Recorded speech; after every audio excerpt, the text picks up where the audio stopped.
No voy a quitar este. Entonces ya me he presentado a Alejandro de la Fuente, que nos va entonces a conversar sobre su visión y la importancia que le da y le dan los países a la enseñanza de las ciencias, en el cual él mismo está comprometido en el Perú, porque claro, como peruano amante de su país, quiere que el Perú también sea científico. Sí, gracias. Gracias, Modesto. Ayer lo vi en la Cayetano Heredia, en la sede de Miraflores, en una ceremonia de la Academia de Ciencias. Tuve el honor de ser recibido como miembro correspondiente de la Academia. Empecé a hablar con el presidente de la Academia porque estoy interesado en formar una academia de jóvenes en el Perú. Pero para que tenga legitimidad tiene que ser una academia creada por la Academia Nacional, ya que la Academia Nacional fue creada por el Congreso hace 80 años. Pero bueno, mi visión es empoderar a jóvenes más que nada en lo que es no solo hacer ciencia, pero hacer políticas para la ciencia. Esta es una charla que di el año pasado en el seminario STEAM, que organiza una vez al año Instituto Apoyo, que es una fundación sin fines de lucro que fue creada por el Grupo Apoyo, pero con el fin de mejorar la educación primaria y secundaria en el país. El enfoque STEAM, como lo ve esta organización, es un enfoque interdisciplinario. Es un enfoque donde las matemáticas no se enseñan solas, la física, la ciencia no se enseña sola, sino que todo se enseña por medio de proyectos. Y por medio de estos proyectos, los niños, las niñas aprenden matemática y ciencia interdisciplinariamente. Tienen dos programas, uno se llama Matemática para Todos y otro se llama Física para Todos, perdón, Ciencia para Todos. Uno de los mayores ¿cómo se llama? Partners de Instituto de Apoyo es Instituto Siemens de Alemania. Y bueno, a este seminario viene gente de todo el mundo. Esto lo hice en agosto del 2018. Tuve la oportunidad de ir a otro meeting en México, en el Estado de México. El Estado de México se ha declarado Estado STEAM. Eso quiere decir que todos los docentes van a ser capacitados en este método STEAM, que es un acrónimo que significa Science, Technology, Engineering, Arts and Math, pero para nosotros en Latinoamérica significa una pedagogía interdisciplinaria. Miraflores ha declarado territorio STEAM. Lima se va a declarar territorio STEAM. Chile, Valparaíso es territorio STEAM. La ciudad de Medellín es territorio STEAM. Y todo el Estado de México es territorio STEAM. El Estado de México es es la región con más docentes en el mundo, enseñando en primaria y secundaria. Entonces, es un trabajo bastante fuerte porque hay que cambiar la cultura pedagógica de todo el mundo para lograr crear un cambio, y eso no es fácil porque siempre va a haber una resistencia, ¿no? Bueno, entonces yo lo que hice, hablé con 40 docentes que asistieron el 18 de agosto de 2018 a la Cayetano Heredia a inaugurar un curso nuevo, universitario, para docentes de colegio que quieren aprender este enfoque STEAM. Y yo fui a dar una charla sobre, más que nada, lo que he aprendido en Estados Unidos sobre lo que es este enfoque interdisciplinario y qué significa aprender por medio de proyectos y qué significa enseñar usando una pedagogía basada en evidencia. Enseñar no es fácil, obviamente. Yo no soy profesor, ustedes sí. La diversidad de tipos de aprendizaje es una barrera en muchos casos, pero también es algo hermoso porque ves cómo la gente aprende. Hay toda una ciencia detrás, cómo la gente aprende. Y yo trabajé en el Ministerio de Ciencia Básica en Estados Unidos, y allí tenemos un directorio que se encarga en financiar proyectos de educación con un enfoque de educación en ciencia. Entonces yo fui a hablarles sobre cuál ha sido mi experiencia y básicamente un poco cómo alineamos el currículum nacional peruano, que ya en sí tiene esto escrito, ¿no? Y es solo poder como resaltar las cosas para que la gente vea que en sí el currículum nacional no es muy diferente a lo que nosotros llamamos este enfoque STEAM. Ya está escrito, lo han trabajado por muchos años las autoridades en el Perú. Es solo cuestión de crear esta cultura y hablarlo y tenerlo en mente siempre, ¿no? Yo empecé a venir al Perú trayendo un proyecto que aprendí a hacer en Vancouver cuando era postdoctor de física en un laboratorio en Vancouver. Este software fue creado por el laboratorio CERN en Ginebra. Es un laboratorio donde se encuentra el acelerador de partículas más grande y poderoso del mundo. Ellos decidieron que bueno, no era suficiente hacer ciencia y buscar partículas, sino que teníamos que divulgar y teníamos que traer a más niños y niñas a este mundo de las partículas. Y con el fin de que en el futuro muchos de ellos y ellas puedan hacer física. Entonces ellos crearon este software que básicamente es una simulación de lo que en verdad hacen los experimentales en Ginebra, cómo buscamos partículas. Y está diseñado con un fin pedagógico, ¿no? No es un fin de, ok, vamos a buscar electrones, es cómo buscamos un electrón, cómo visualizamos un electrón. Ya que un electrón en sí no lo puedes ver, cómo es que un detector, cómo es que una cámara fotográfica de electrones puede ver un electrón y puede un poco destacar sus características como su carga, como su energía, como su dirección. Este evento fue en Piura. Con Instituto Apoyo me invitaron a Piura y dimos el curso a 60 estudiantes, pero un día antes yo llegué a capacitar a profesores de colegio que querían aprender cómo usar este software, ¿no? Y básicamente este software simula la colisión de dos protones, ¿no? Y estos protones producen varias cosas que, bueno, que no te enseñan en el colegio, ¿no? Esto es algo que aprendes en la universidad, pero bueno, la idea es que no es difícil enseñarle a un niño o a una niña qué es una partícula y vas a ver que es muy fácil en verdad. Tienes que tener el approach correcto y esto es un buen principio, no creo que sea un final, pero es algo que ha hecho el laboratorio CERN para poder lograr divulgar y despertar el interés de niños y niñas en lo que hacemos nosotros los físicos. Pero bueno, yo empecé a venir al Perú mucho después de haberme ido en el 96. En el 2015 me di cuenta de que quería tener un impacto un poco más fuerte social y en el Perú. Entonces aprendí a usar esto con mis colegas y bueno, lo empecé a traer al Perú. Y hoy, por ejemplo, mis colegas en San Marcos, que son jóvenes que están haciendo el grado y un poco la licenciatura, se han capacitado y son ellos los que invitan a niños y niñas todos los años a la San Marcos a aprender el mundo de física de partículas, ¿no? Y bueno, están ellos también adquiriendo una capacidad docente que quizás no iban a tener si es que no eran expuestos a este tipo de enseñanza mediante la experimentación, mediante la experiencia. Que no es sentarte y decir 2 más 2 es 4, acá hay 10 ejercicios de sumar varias formas de que te den 4, ¿no? Es algo bastante basado en la observación, basado en la indicación, en preguntar. Es algo basado también en el grupo de equipo, ¿ok? No es que tú puedas sentarte enfrente de la computadora y ver un electrón y identificarlo. Es charlar con tu colega de lado, es llegar a una conclusión, es usar el pensamiento crítico. Y todo eso, esas 21 características del siglo XXI son lo que llamamos hoy en día el enfoque STEAM, ¿no? Ok. Ustedes que están en los salones saben perfectamente bien lo poderoso que es el cerebro de un niño y una niña, ¿no? Yo me empecé a dar cuenta bastante tarde en mi vida. Bueno, uno lo experimenta cuando crece, pero no se da cuenta de lo hermoso que es ver a alguien aprender, ¿no? Ese wow moment, ese eureka moment, ese wow, es un electrón, o oh, es 4, ¿no? Yo me empecé a dar cuenta mediante esto. Y bueno, me enamoré de esto y bueno, estoy tratando poco a poco de aprender más, de entender más cómo enseñar, de entender más cómo es el proceso de aprendizaje.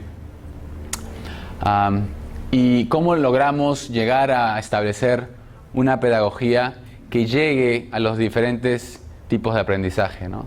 En Estados Unidos hoy en día estamos mucho conversando sobre lo que es la diversidad, no solo la diversidad en género, pero la diversidad de lo que llamamos allá etnicidad, ¿no? Que ya no hablamos de raza ya, porque nos hemos dado cuenta que la raza no existe, sino que son básicamente diferentes tipos de etnicidad y diferentes tipos de etnicidad, bueno, significan diferentes tipos de aprendizaje en el hogar, diferentes culturas y después los pones a todos en un salón, ¿no? Especialmente chicos inmigrantes de otros países, los pones a todos en un país, en un salón y les tratas de enseñar lo mismo de la misma forma. Y nos hemos dado cuenta en Estados Unidos que eso no funciona.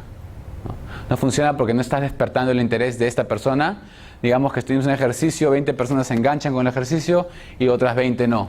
¿Cómo haces? ¿Cómo dices, success o no? No, no es success.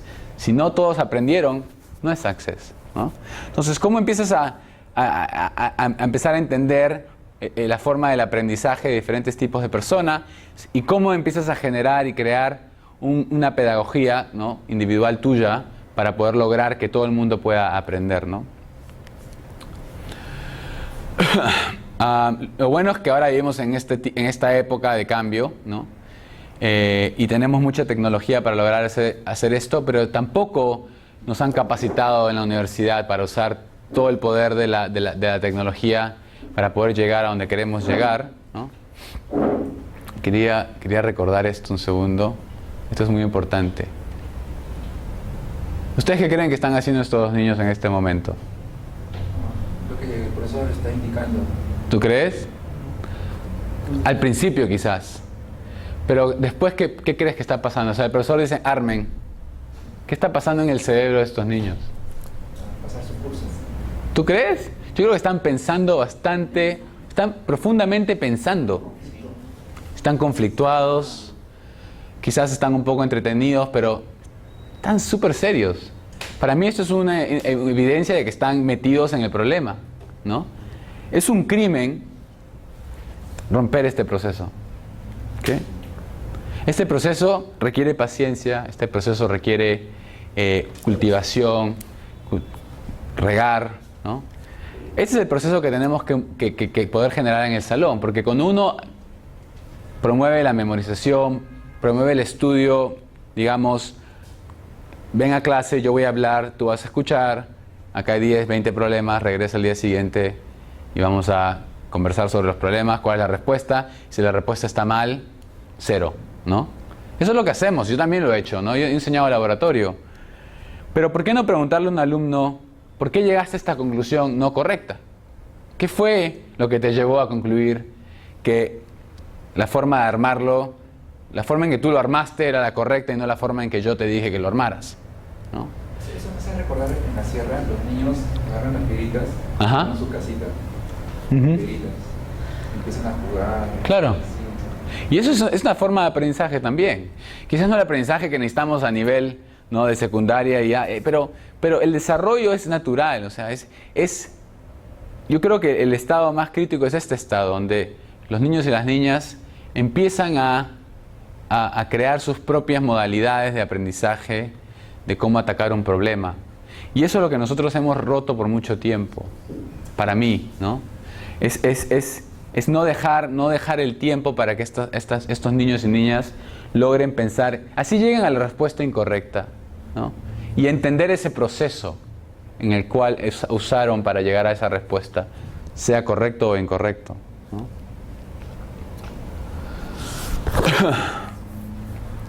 Acá, ¿qué está pasando, por ejemplo? Están viendo un dibujito de internet. Probablemente. Pero todos están enganchadísimos, ¿no? ¿Y qué está haciendo esta niña? Está explicando. Está explicando. Está siendo una líder. Ya viste la emergencia de una líder. Y después tienes a niños y niñas escuchando, prestando atención, ¿no? Esto pasa todo el día. Yo sé que esta foto quizás es una foto, pero esto pasa todo el día, ¿no?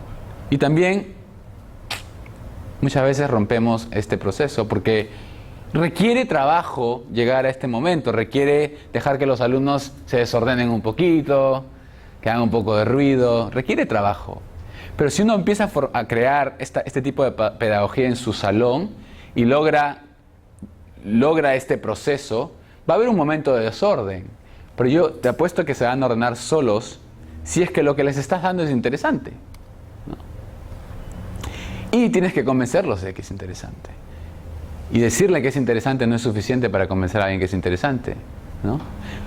Tienes que tú, el profesor, lucir entusiasmado, ¿no? Yo cuando iba al colegio, profesores muy pocos han despertado, se han quedado en mi cerebro. Tengo un par que digo, wow, ¿no? Una profesora en Estados Unidos me choqueó, me dejó anonadado por mucho tiempo, porque me enseñó inglés literatura de una forma en que nunca la había aprendido antes. Esa imagen lo veo los niños usando un celular. Esa imagen lo veo Con un celular. con celular. Sí. Y muchas veces el celular tiene cosas relativamente interesantes para el aprendizaje. Muchas veces no. Pero también tienes que entender los cerebros de estos niños. No tienen todavía todo el disturbio que tenemos nosotros los grandes. No tienen esas cosas. O sea, generalmente están jugando un jueguito o viendo un dibujo animado o algo así, ¿no? Pero si tú le das un teléfono con un juego pedagógico interesante, divertido, se van a enganchar igual, ¿no? Pero no solo es eso, no solo es el líder y los que le siguen al líder, ¿no? También es una colaboración, ¿no? Que al final, si queremos llegar a ser ciudadanos que colaboran, tenemos que lograr que colaboren a este Estado también. Si pierden esas ganas de colaborar, ¿no? Van a llegar a ser grandes, muy individuales, pensando en sí mismos, no pensar en el grupo, ¿no? Y bueno, obviamente también está acá el conocimiento digital. Ya estamos en una era donde ya no es suficiente darles un cuaderno y un lapicero. Hay que empezar a insertar las cosas digitales en el salón, ¿no? Y si ustedes necesitan aprender estas cosas para poder enseñar estas cosas, tienen que pedirlas también. Porque van a salir del salón y van a usar estas cosas porque están en la casa, ¿no? ¿Por qué no incorporarlas en el salón para un enfoque bueno, para algo real, para algo que les va a ayudar a llegar a ser líderes, a llegar a ser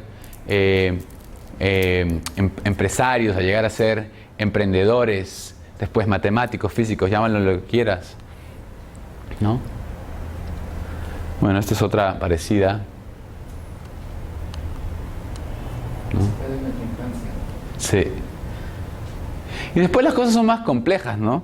Yo te aseguro que si le das a un niño que sabe leer, de 12, 13 años, le das una caja con un drone desarmado, te lo arman, ¿no? Pero bueno, necesitan saber leer, necesitan saber pensar críticamente, seguir instrucciones, y necesitan poder trabajar en equipo si se quieren llegar a armar ese drone, ¿no? Pero esto pasa todo el día, ¿no? Y sabes una cosa, en Estados Unidos yo veo mucho este proceso en la guardería, ¿no? Antes del kinder, en el nido quizás. En el nido lo hacemos bastante bien. Después llegamos al segundo, tercero y empezamos a crear esta antientropía, ¿no? Este orden que queremos tener ahí en el salón para que todo el mundo aprenda igual.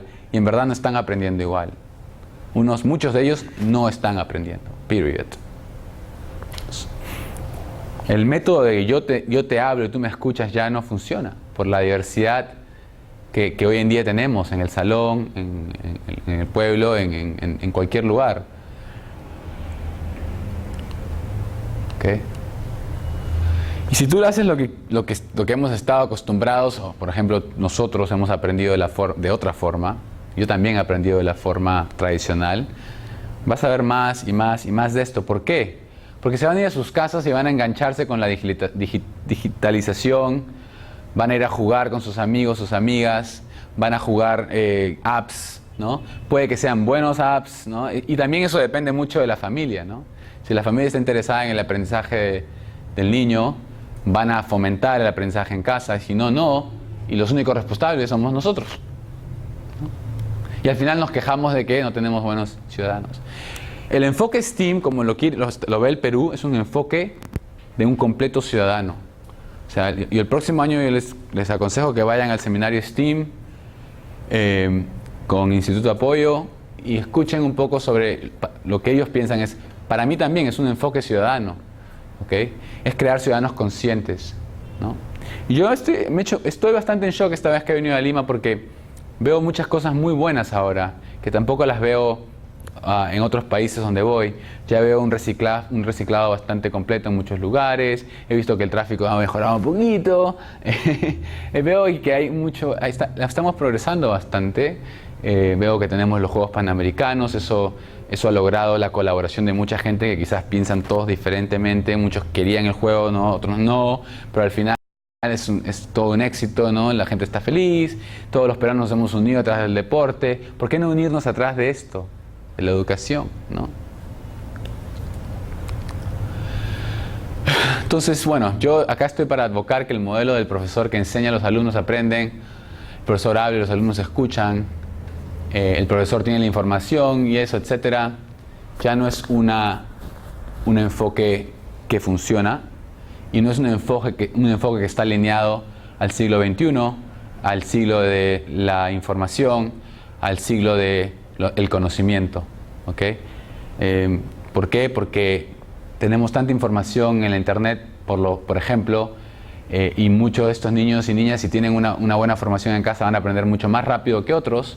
Y si metes a todas estas personas en un mismo salón, vas a crear esa disparidad. Y si tú enseñas en un modelo tradicional, no vas a lograr llegar a todos y les vas a faltar a muchas personas. Y esas personas van a llegar, si es que llegan, a la universidad muy incompletos, ¿no? Y te digo que en Estados Unidos es un horror, en la secundaria es un horror, por ejemplo, ¿no? Porque hay una diversidad de conocimiento muy amplia y no hay un enfoque muy bueno. Entonces, los alumnos llegan a la universidad no sabiendo ni siquiera hacer álgebra muchas veces. Tienen que tomar cursos para poder lograr llegar al nivel del otro y poder seguir los estudios universitarios. Y bueno, pero ya a ese momento muchos de ellos se aburren, quieren trabajar, ¿no? Y al final los pierdes. Como un estrés para ellos. Exactamente, es un estrés. Imagínate tener una clase donde te tiran x al cuadrado más x igual a 0, dame ¿no? Y no saberlo, y eso lo aprendes en cuarto, tercero y media, por lo menos acá, y no saberlo, y todo el mundo lo sabe, es un estrés. En muchos casos genera hasta depresión.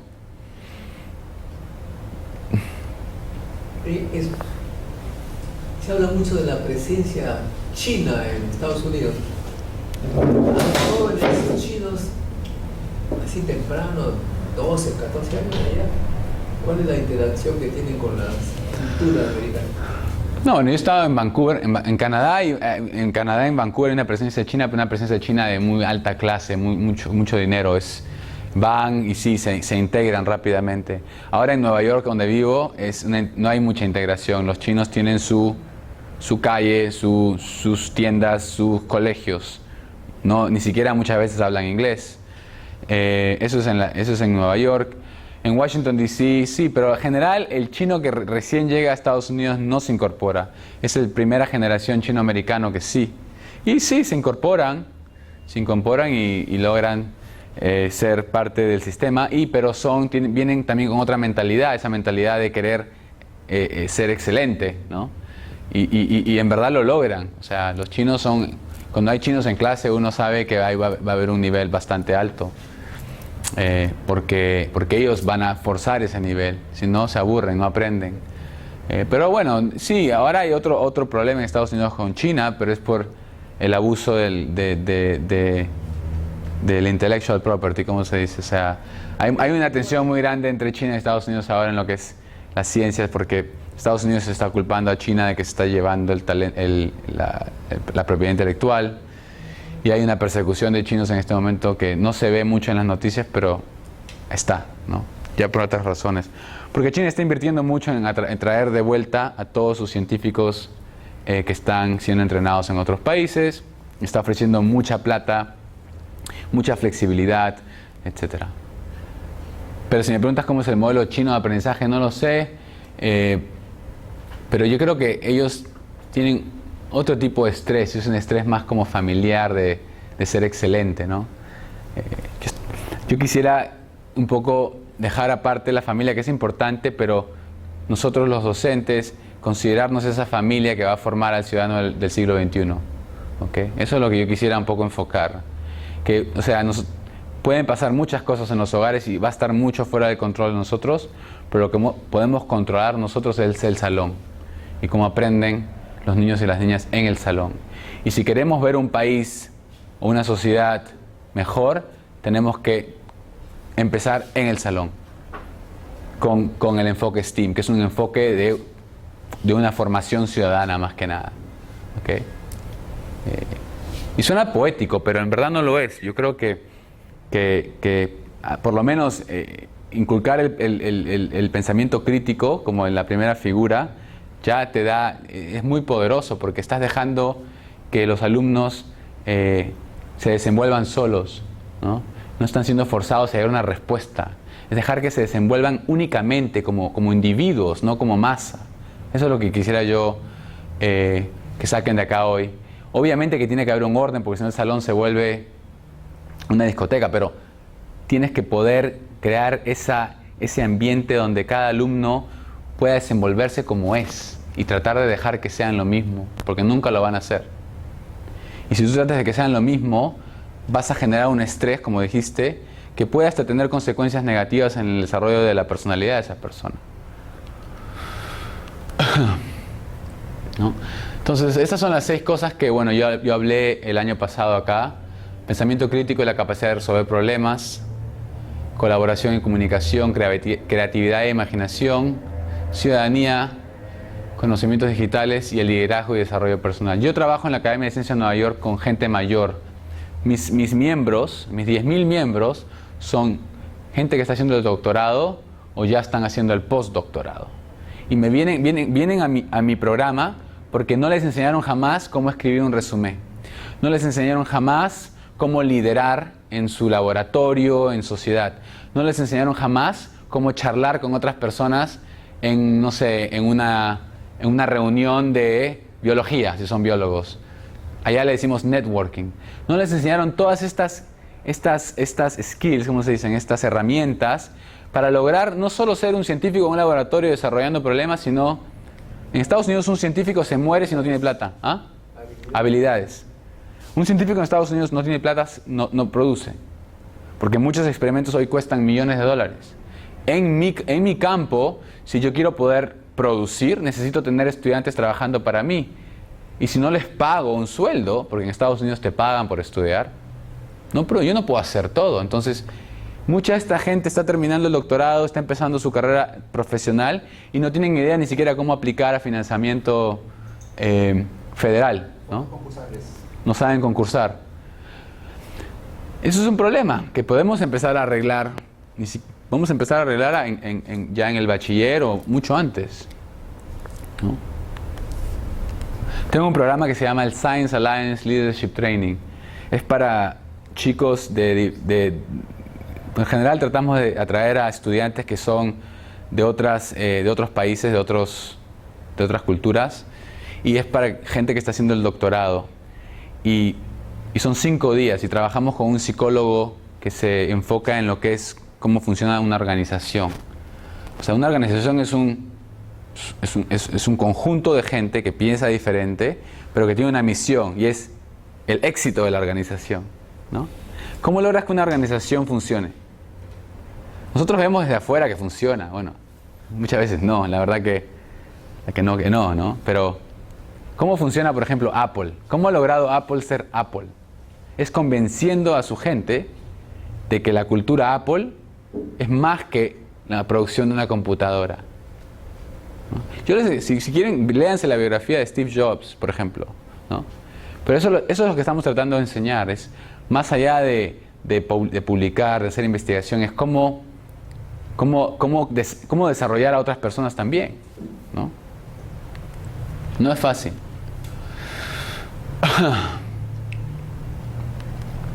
Bueno, y acá está como... El Perú tiene muchas, ¿cómo se dice? Muchos challenges, ¿no? Tenemos el cambio climático, por ejemplo, que estamos ya sintiendo bastante en la cordillera. Muchos de nuestros glaciares están derritiendo, estamos perdiendo masa glacial. Tenemos el problema de extracto de minerales, tenemos problema social, es un problema muy grande, ¿no? Si ves la ciudad de Lima, con 1/3 de la población. La corrupción. Corrupción es un problema organizacional que se puede resolver, etcétera, ¿no? Y son problemas interdisciplinarios. Uno no va a resolver la corrupción solo poniendo leyes y multas, ¿no? Por ejemplo, esto de pico y placa está muy bueno, ha reducido, pero en verdad es algo que es sostenible. Va a haber más carros y va a haber más placas, y con más placas va a haber más números pares y va a haber más números impares, ¿no? Es casi lineal, pero el problema no es disciplinario, es interdisciplinario. Es ingenieros, arquitectos, gente que conoce, maneja datos, data grande, necesitas emprendedores, necesitas políticos. Es un problema interdisciplinario. La educación es un problema interdisciplinario. Mejorar la educación en el país, ¿no? Mejorar el transporte, la conectividad del país. Todos son problemas interdisciplinarios que no se van a solucionar con el modelo de aprendizaje disciplinario. Se van a poder desarrollar con un enfoque interdisciplinario, ¿no? Acá están un poco unas fotos que... Este es el cambio climático ya del 1986 al 2012. Es un problema global, ¿no? ¿Ah? Es un problema global. No Sí, es un problema global, pero no... No, es un problema, claro, es un problema global, pero ¿cómo se dice? La aceleración del problema local es diferente. O sea, no vas a comparar cómo está cambiando el clima en Ginebra, en Suiza, y cómo está cambiando acá. No hay comparación, ¿no? Pero está cambiando en todos los lugares, sí. Pero no es lo mismo punto A y punto B. Es diferente y el rate es diferente.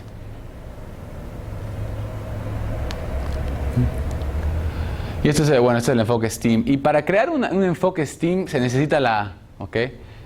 No puede, o sea, si ustedes son profesores de ciencia no pueden olvidarse de las humanidades, porque la interdisciplinaridad viene incluyendo las humanidades, incluyendo el humano en la ecuación, ¿no? Y esto es lo que hace Instituto Apoyo y cómo está cambiando el currículum trabajando con el Ministerio de Educación, cómo ha logrado implementar matemática para todos, ciencia para todos en los salones, trabajando con muchos colegios en Lima, también en Ica, en Piura, en Tacna, en Cusco. Una consulta. Sí. Cuando hace la presentación esa, ¿a qué se refería? Bueno, hemos adoptado estas letras, pero están en inglés. Las artes, art. Pero en verdad arte es historia, geografía, es todas las ciencias que no son las ciencias que se llaman las ciencias duras, ¿no? Son las ciencias, las otras, ¿no? Son más entender al ser humano, ¿no? La filosofía, la sociología, hasta la psicología, también la ingeniería industrial, ¿no? O sea, esas ciencias que ni siquiera las llamamos ciencias muchas veces, las llamamos humanidades, ¿no? En Estados Unidos. Y esto es algo que saqué del currículum nacional del Perú, ¿ok? Para que vean que no está tan desalineado, la verdad.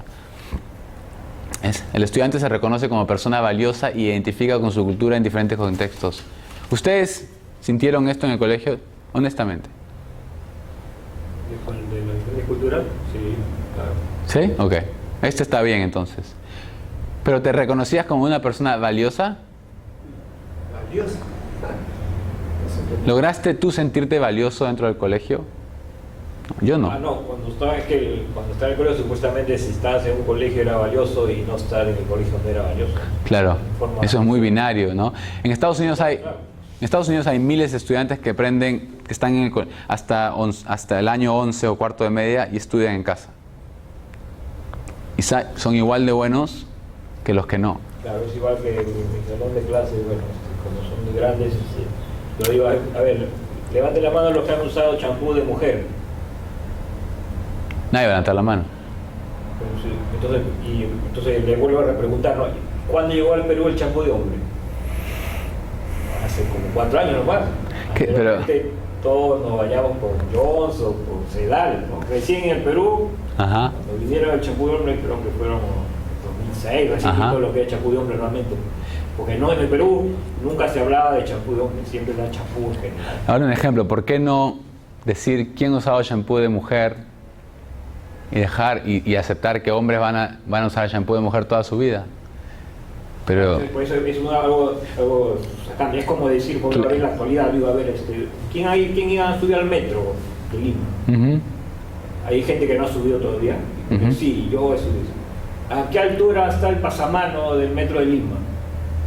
Se ponen, ¿no? Se miran está como a 1,90 m. ¿Cómo llegaron a ese 1,90 m? Es la pregunta. A ver. La siguiente pregunta es, bueno, ¿y cuánto es el promedio peruano? Entonces digo, a ver, ¿qué porcentaje de las personas que estén eléctricos realmente se van a poder agarrar el pasaje? Pero esas son preguntas excelentes si las estás haciendo en el colegio. Son preguntas para, no sé, pues para motivar o... Pero No solamente, sino que me acuerdo cuando hicimos el primer encuentro científico y tecnológico internacional, buscamos el mejor auditorio que había en los años, a principios de los 90, y es Petro Perú, que está acá, Petro Perú, empresa peruana, estatal, y los asientos todos quedábamos con los pies flotando, porque los asientos eran importados. O sea que, claro. O sea, los asientos, los sillones que habían en los grandes auditorios de los años 90 eran de Alemania, Estados Unidos, estaban apropiadas a nosotros. Esto tocas estás tocando algo muy chévere. Esta arte también significa diseño, proceso de diseño, que ahora está como super hot allá en Estados Unidos. Le dicen design thinking. ¿Qué es design thinking? Cualquier cosa que uno está haciendo, ¿no? Para facilitar cosas que hace la gente o para atraer a más consumidores, todo eso requiere un montón de cerebro. Y todo el mundo usa este proceso de diseño, ¿no? No es para qué uno hace las cosas, es cómo las hago mejor. O cómo hago que la gente haga las cosas mejor. No que las haga, sino que las haga mejor. Y eso es un proceso de diseño. Nadie se sentó a pensar en el promedio de altura de un peruano cuando diseñó el auditorio. Simplemente lo diseñó porque pensó que si traía el modelo, no sé, europeo, no sé de dónde vino, que iba a ser un super auditorio, ¿no? Igual, Estados Unidos invierte mucha plata en el desarrollo de países. Vienen los vestidos small. Sí, y son muy chicos. No, los small para mí es grande. ¿Es grande? Bueno. Pero mira, por ejemplo, Es small alemán. Claro. No, Estados Unidos un día, hay un ejemplo muy gracioso, y tampoco es tan gracioso, que fue a un país en África y puso dinero para construir un puente. Construyó el puente, lindo puente, ¿no? En una población pobre. Nadie usaba el puente. Nadie usaba el puente. Entonces se pusieron a pensar y empezaron a hacer encuestas y dijeron, ¿por qué miércoles están usando el puente? Que costó millones de dólares. La gente no quiso usar el puente porque iba a cortar el camino. Y ellos usaban ese camino largo para charlar, para hablar sobre el día a día. ¿Y para qué iban a cortar su viaje? Iban no a poder socializar en ese momento de la mañana que ellos usaban para socializar, para comunicarse, para... Están tocando temas recontra súper importantes que les contaba, bueno, a ver si les contaba cuando terminé mi primaria en el pueblito que les mostré, ahí no había secundaria, tenía que ir pues a Chimbote a estudiar secundaria. Era un distrito, pero el certificado de primaria tenía que recogerla pues en la Dirección General de Educación, que quedaba en la capital de provincias. Mi abuelita me dice, bueno, vamos a traer tu certificado. ¿Tú prefieres ir en ómnibus o a pie? Abuelita, le digo, ¿cómo es eso? Tengo que ir en ómnibus. Entonces tiene que partir primero, me dice. Me llamó la atención. ¿Por qué, abuelita? No, yo me quedo, después voy. Partí a las 6 de la mañana en el ómnibus, la abuelita se quedó tomando su desayuno. Llegué a las 10 de la mañana a la capital, a la Plaza de Armas, y mi abuelita me estaba esperando. ¿Cómo has hecho? Bueno, tú que quisiste tomar el ómnibus que hace zigzag, así 40.000 zigzag, yo tomé el camino del Inca, directo llegué. O sea que hasta en eso, o sea, por el hecho que es desarrollado, claro, tenemos que hacer el ómnibus a pesar que te hace zigzag.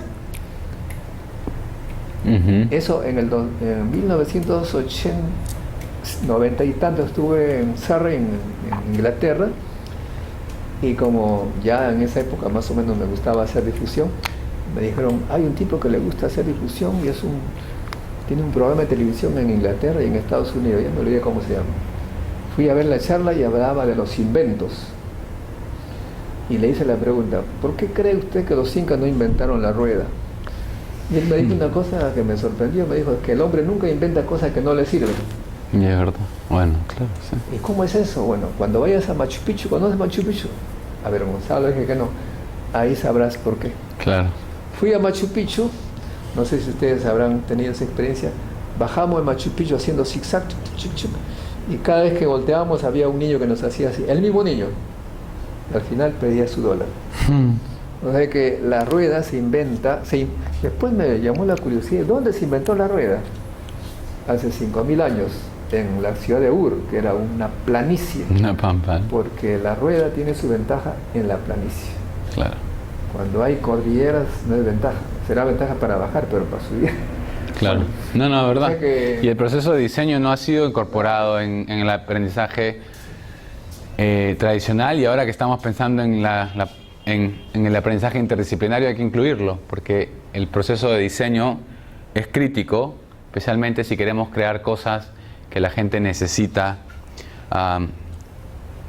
usar o necesita para vivir.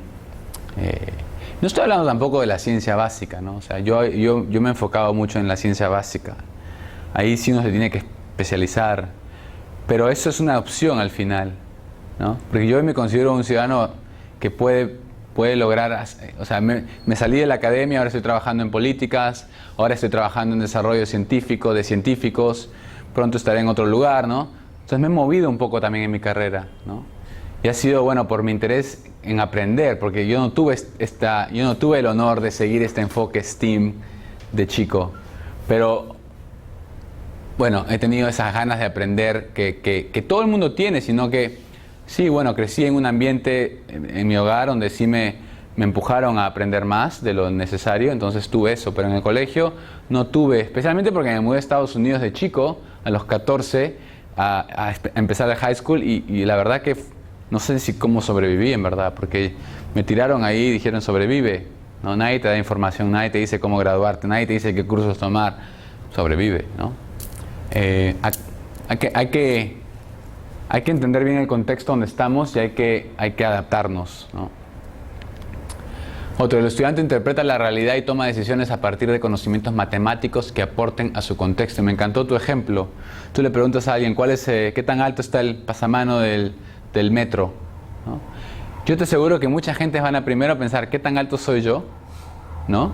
Y cuánto tengo que levantar mi mano, y van a llegar a una conclusión usando un proceso de razonamiento crítico y te van a decir 1 metro no sé cuántos. Pero ese proceso es matemático por naturaleza, ¿ok? Al igual que el promedio de la gente en este salón. ¿Cuál es el promedio de edad? No, ¿cuál es el promedio de altura, ¿no?, de la gente en este salón? Yo te aseguro que alguien va a decir, ok, tengo 4 amigos, y te va a sacar un promedio, que no va a estar muy afuera del promedio del salón, porque es un sample, ¿no? Es un random sample, como dicen, un sample al azar. Están usando matemáticas sin tener que llamarlo matemática, están usando estadística. Pero bueno, eso llega hasta cierto punto, ¿no? No vas a lograr tener un Euler o un Pascual o un matemático simplemente con el hecho de dejarlos, ¿no? Tienes que aprender, también tienes que tirarle el fundamento matemático, pero tienes que también dejarlos un poco desenvolverse solos en este proceso de razonamiento crítico y de incorporar la matemática en el razonamiento también. Disculpe, en conocimiento matemático, ¿es conveniente realizar concursos, competencias? Sí, creo que los concursos son muy buenos, pero también ¿qué les estás preguntando en el concurso? Si le estás preguntando, desarrolla un teorema X, ¿no? Eso es un proceso lineal, muy técnico y es del libro. Pero si estás preguntando algo como ¿cuál es el promedio de altura de este salón? Más complicado para que sea un concurso. Sigue siendo este razonamiento matemático, ¿no? Y sí, los concursos son buenísimos. Simplemente también tiene que haber un balance de cómo estás premiando al ganador versus cómo no estás premiando a los que no ganan, ¿no? Tienes que poder premiar a todos y también premiar más al que gana, ¿no? Para lograr que todos también sientan que están aportando al aprendizaje y están aportando en este caso al concurso, ¿no? No estoy hablando de regalarle a gente algo que no se merece, estoy hablando de siempre motivar a las personas, así pierdan, ¿no? Así no tengan la respuesta, ¿no? Por eso es como ¿cómo llegaste a la respuesta incorrecta? Yo miles de veces he llegado a la respuesta correcta siguiendo ¿cómo se dice? Elaborándolo mal. Y mi profesor se daba cuenta. Me decía, tienes la respuesta correcta, pero llegaste mal, totalmente mal, ¿no? Pero si llegas a la respuesta correcta, totalmente mal, y estudias esa ruta, ¿no? Y es consistente con la ciencia, ¿no? O sea, no está violando es otra forma de hacerlo, ¿no? Y muchas veces decimos, no, esta forma no sirve. ¿Y cuántas veces en la historia hemos encontrado otra forma de hacer algo? Estamos perdiendo como sociedad si no logramos darle un poco más de tiempo a entender cómo alguien desarrolla algo. Dos consideraciones que quería comentar. Normalmente cuando hacen los campeonatos siempre dan medallas a los que ganan, primero, segundo. Pero está en una academia de gimnasia, que igual, ¿no? O sea, competías, perdías y también te daban tus medallas, ¿no? Y la expresión de los niños y las niñas que, entre comillas, perdían y que no estaban en el podio, ¿no? Eran tan iguales como los que habían ganado, ¿no? Exacto. Esa era una cuestión. En ese caso la pregunta era esto: eso depende de la organización, depende de quién lleva la batuta. Exacto. En el lugar, ¿no? Esa era una consideración, no sé pues si es válida, y como que yo tengo, mira, esto es lo que tienes que hacer en clase, ¿no? Y si no haces esto, tienes menos puntajes como profesor. O puedo hacerlo sin que nadie se entere y lo hago en mi salón, nada más. No, yo creo que mientras estés siendo una buena ética, tú puedes hacer cosas diferentes en el salón, siempre y cuando estés logrando llevar a los estudiantes a un nivel mejor, ¿no?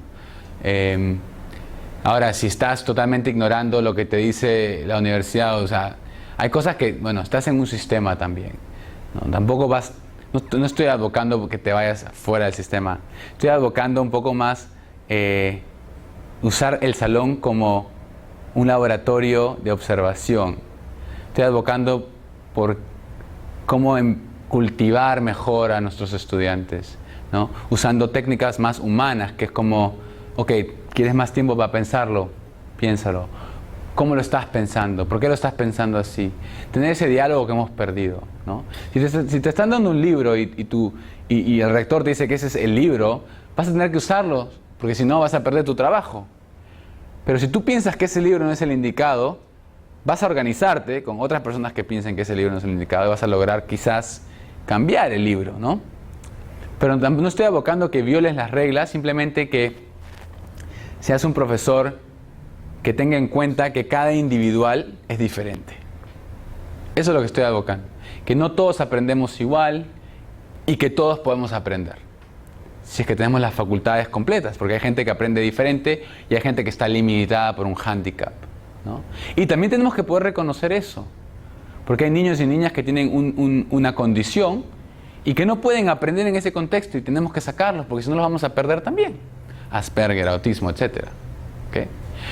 Y un buen profesor se da cuenta de quién está más limitado y quién no, se da cuenta de quién tiene más problemas y quién no. Eso es lo que estoy advocando, y en ese proceso implementar estas habilidades del siglo XXI, que es dejar que fluya este pensamiento crítico, dejar que los alumnos colaboren, dejar que líderes emerjan, ¿no?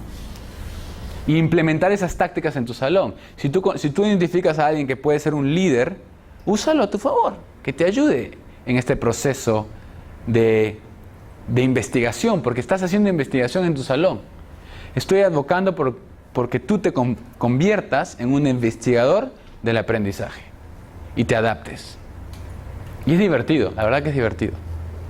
Y la segunda inquietud que tenía era, normalmente en mis épocas, por ejemplo, que hace años, igual, cuando iba en el colegio iban a hacer concursos de carrera, de gol y fulbito, normalmente siempre le regalan la copa, ¿no? Y la copa era para el grupo, ¿no? Sin embargo, ahora me he dado con la sorpresa con mis hijos en el colegio, que el amigo fotógrafo no solamente traía su cámara, sino que el amigo fotógrafo traía sus medallas, traía sus diplomas, ¿no? Y amigo que había quedado último lugar, igualito, le tomaba la foto como si hubiera sido el que sacó todas las medallas, ¿no?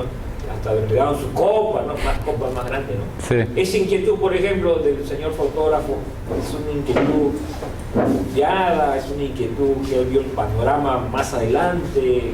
Yo creo que es una inquietud. O las normas, o las Sí. reglas. ¿Quieres que termine?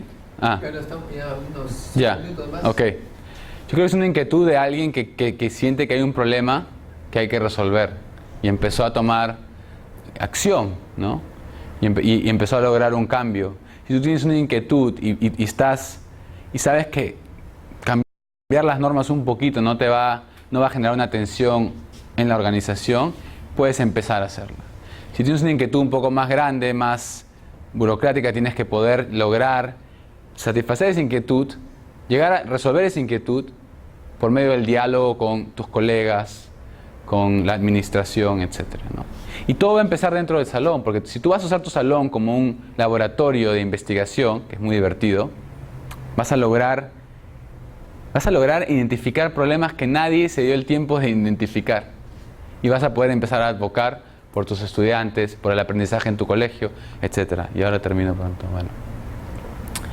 Entonces STEAM, este enfoque interdisciplinario nos da la habilidad de lidiar con las incertidumbres del mundo en que vivimos y la sensibilidad al proceso del descubrimiento.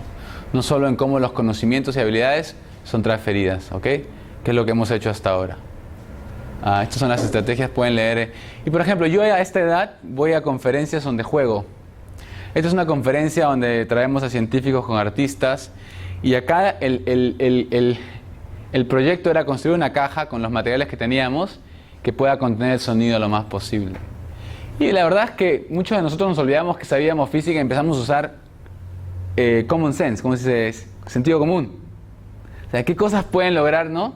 Yo perdí, por ejemplo, pero bueno, teníamos como, etcétera. Nos divertimos un montón y bueno, empezamos a usar cosas del día a día, o sea, nosotros vivimos y tratamos de cerrar las ventanas siempre para no escuchar el ruido de afuera. Y a veces hacemos un poquito más, y un poquito más, y un poquito más. ¿Cómo llegamos a saber que necesitamos esto para evitar el sonido, ¿no? Bueno, creo que hasta acá. Bueno, y si quieren saber más sobre un poco de mi trabajo y cómo lograr que ustedes también en el colegio se formen un grupo de colaboración, una comunidad en práctica, si tienes gente que está pensando igual que tú, ¿no? Lograr organizarse para hacer un grupo de investigación, cada uno con su salón, comunicarse, trabajar juntos, hablar sobre las cosas que han identificado, usar la enseñanza como investigación del aprendizaje y cómo enseñar. Bueno, acá me voy a callar. Es un montón. Este es mi trabajo del NSF. Y bueno, gracias. Me puede escribir acá. Tengo un blog que a veces escribo y siempre estoy poniendo cosas en Twitter, si usan Twitter. Muy bien. Gracias. Bueno, te agradezco enormemente por tu presencia. Sí. Es interesante porque, como les mostré antes que tú llegaras aquí, nosotros esta experiencia que tenemos desde 1992 encaja perfectamente en el STEAM que tú has hablado. Hemos tomado fotos. ¿Has visto la foto del chiquito cómo está haciendo sus cosas de pequeñito? En el 95 vino acá premio Nobel Leo Lederman a ver su experiencia, estuvo acá colega, con nosotros. tu colega tuyo. Lo conocí ya de viejito. Que tiene un tremendo centro allá en Chicago, y varios premios Nobel han venido a ver nuestra experiencia. Y cuando tú hablabas de STEAM, por ejemplo, del arte, curiosamente, Veronique no está, bueno, la profesora Collins es matemática, vinieron matemáticos norteamericanos, pero este semillero, además, desde el inicio estuvo con el arte, tan con el arte que una de las 3 fundadoras de este centro fue una artista, ustedes lo conocen, a Ofelia Lazo, de teatro, y acá también estuvimos con gente que incluso se hizo una organización que se llamó Quart.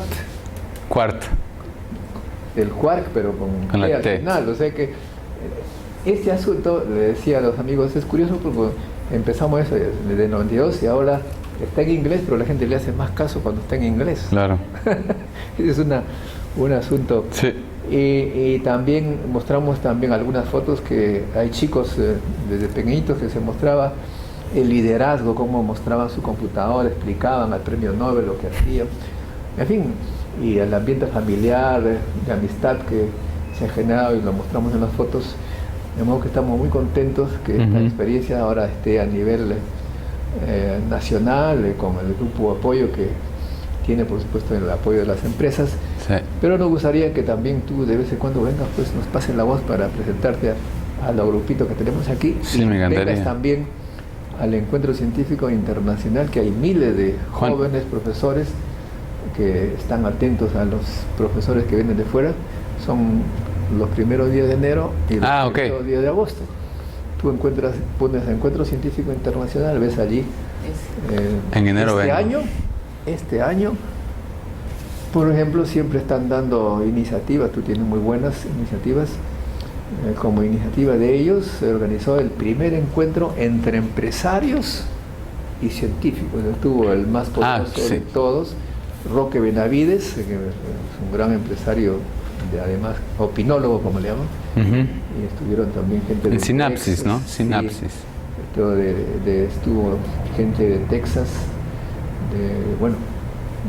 de Francia, etcétera. Así que sería bueno que participe de repente si tienes un tiempito el 2 al 4 de enero para... En enero sí puedo venir.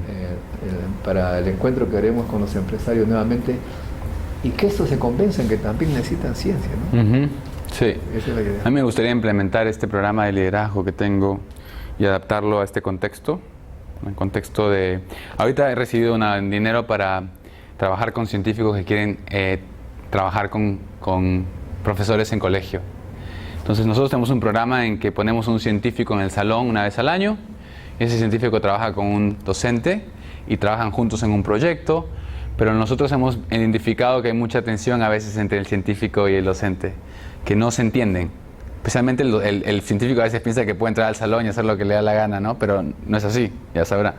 Entonces tenemos un financiamiento para crear un programa de liderazgo donde el científico aprende a entender mejor el contexto educativo, que no es el universitario, es totalmente diferente, y así logramos un mejor diálogo y un mejor proyecto al final. Eso es lo que tratamos de hacer. Tú hablaste de Sinapsis. Lo que noto es que un poquito no conoces nuestro trabajo, ¿no? El Encuentro Científico Internacional y este semillero científico, que fue creado en 92, tuvo varios alumnos, ¿no? Varios alumnos. Uno de ellos es nuestro alumno del CEPRESIC, se llama Nahuel Monteblanco, que creó Sinapsis, pero Sinapsis, que es un hijo del Encuentro Científico Internacional. O sea, el chico que vieron ustedes aquí chiquitín y que luego se formó acá, él ha hecho un encuentro igual al nuestro, similar al nuestro, pero en Europa, con una idea diferente. Claro. Es la reunión de peruanos que están en el extranjero, y mientras que el encuentro es reunión de peruanos que vienen acá. O sea que el alumno que tuvimos ha creado una cosa complementaria. Y bueno, nos gustaría que también participes. Sí, en enero. Te vamos a pasar los datos. Ya estamos conectados igual. Muy bien, amigos. Muchas gracias. Gracias. A ustedes. Ahora ustedes tienen un refresco allí y